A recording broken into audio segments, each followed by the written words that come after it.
In the dimly lit hours of April 21st, 2016, a melancholy melody echoed through the corridors of Prince Rogers Nelson's Minnesota home. The world, blissfully unaware, slept as a 7-time Grammy Award winner breathed his last at the age of 57. More commonly known as Prince, his departure marked the end of a 4-decade career that had left an indelible mark on the music industry. Prince derived his name from his father's well-known stage moniker, Prince Rogers, used during performances with Prince's mother in the jazz ensemble, the Prince Rogers Trio. In a 1991 interview with A Current Affair, Prince's father revealed that he named his son Prince with the desire for him to fulfill the aspirations he had envisioned for himself. During his childhood, Prince earned the affectionate nickname Skipper from his mother, who found him irresistibly cute and little, a name that stuck throughout his formative years. Prince, sharing personal details about his health, mentioned that he was born epileptic and experienced seizures during his early years. Both of Prince's parents were affiliated with the Seventh-day Adventist Church, an evangelical denomination, fostering a religious backdrop to his upbringing. Hailing from Minneapolis, Prince embarked on his musical journey by signing a record deal with Warner Brothers Records at the tender age of 19. His early albums, including For You and Prince, set the stage for critical acclaim. The influential albums Dirty Mind, Controversy, and 1999 solidified his status as a musical force. Prince reached new heights with his 6th album, Purple Rain.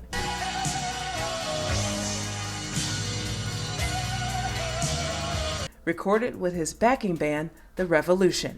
Not only was it a commercial triumph, spending 6 consecutive months atop the Billboard 200 chart, but it also served as the soundtrack to the film of the same name, showcasing Prince in a starring role. Purple Rain earned him the Academy Award for Best Original Song Score, and the movie's global success, grossing $70.3 million against a $7.2 million budget, solidified its place as one of the greatest musical films, according to critics. Following the disbandment of The Revolution, Prince continued his remarkable career with the release of Sign of the Times, a work widely celebrated as the pinnacle of his artistic achievements by critics. Prince, a musical virtuoso, had produced over 30 solo albums and clinched 7 Grammy Awards. His legacy, often likened to that of Michael Jackson, reflected a parallel journey despite their distant camaraderie. Both artists, iconic in their own right, succumbed to eerily similar fates, their bodies yielding to the burdens imposed by fame. Prince's musical legacy includes tracks like Erotic City and Sexy Dancer, earning him a reputation as a provocative and sensual artist. However, beyond the stage persona, Prince was a devoutly religious vegan who embraced the teachings of Jehovah's Witnesses in 2003. Following his religious conversion, Prince made significant changes to his music, excising swear words and notably retiring songs like Sexy MF from live performances.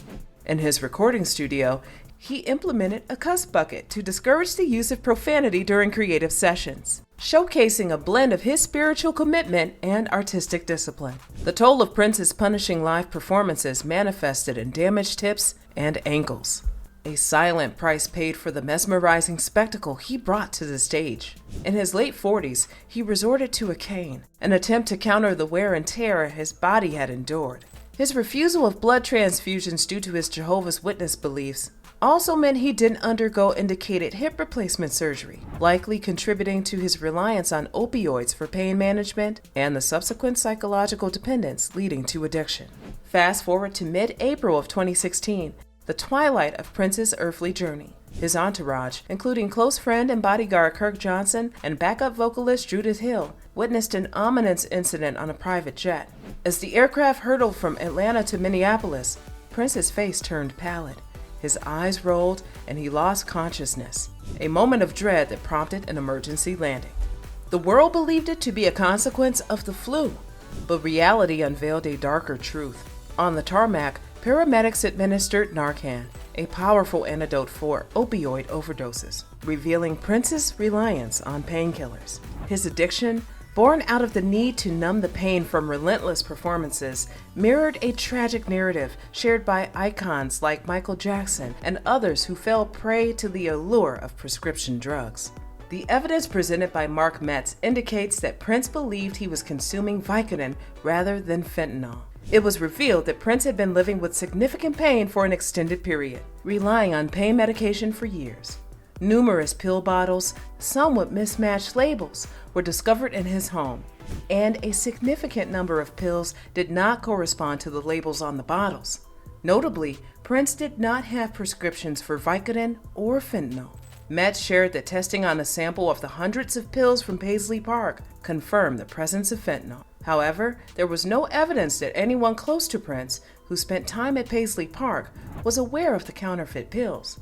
Moreover, there was no indication that a doctor prescribed the pills Prince consumed. Unfortunately, no one was held accountable for the singer's accidental overdose. On April 20th, 2016, representatives reached out to Dr. Howard Cornfield, a renowned addiction specialist. The plan was set in motion for Prince to receive treatment at Recovery Without Walls, Dr. Cornfield's clinic in California. The stage was set for a desperate intervention. However, fate took a cruel turn on April 21st, as Andrew Cornfield, the doctor's son, arrived at Prince's estate for an initial meeting. An eerie silence enveloped the scene. Prince, the maestro of music, was nowhere to be found. Panic set in as Kirk Johnson and Mehran Bakur scoured the premises, only for Kirk's anguished scream to pierce the air. Prince's lifeless body was discovered in his private elevator, a grim tableau that echoed the tragedy of his idol, Michael Jackson. Despite the efforts of paramedics, Prince's pulse remained elusive and breath escaped him. The investigation into Prince's death unraveled a grim reality: a surge in fentanyl-related overdose deaths across the United States, a sinister consequence of illicitly manufactured fentanyl. Prince, a casualty of this epidemic, had unwittingly joined a tragic roster of artists whose lives were extinguished by the very substances meant to provide solace. However, despite the official report, these are some of the reasons why fans and families refuse to accept Prince's death. In the cryptic accounts of Prince's life and untimely departure, peculiar details have fueled skepticism among fans and those close to him. From cryptic Instagram posts like the ominous "just when you thought you were safe" to enigmatic party messages urging a delay before prayers, Prince seemed to weave his departure with an air of suspicion. His outspokenness on chemtrails and government mind control theories added another layer of intrigue, leading some to believe he had painted a target on himself. As the world still mourns the loss of a musical genius, Prince's death stands as a poignant reminder to the fragility that shadows fame. The glamour of the stage often concealed the silent battles waged by those who grace it, leaving behind a haunting refrain that echoed in the hearts of fans worldwide. Let us know your thoughts and opinions down below in the comments, and stay tuned for more true celebrity stories.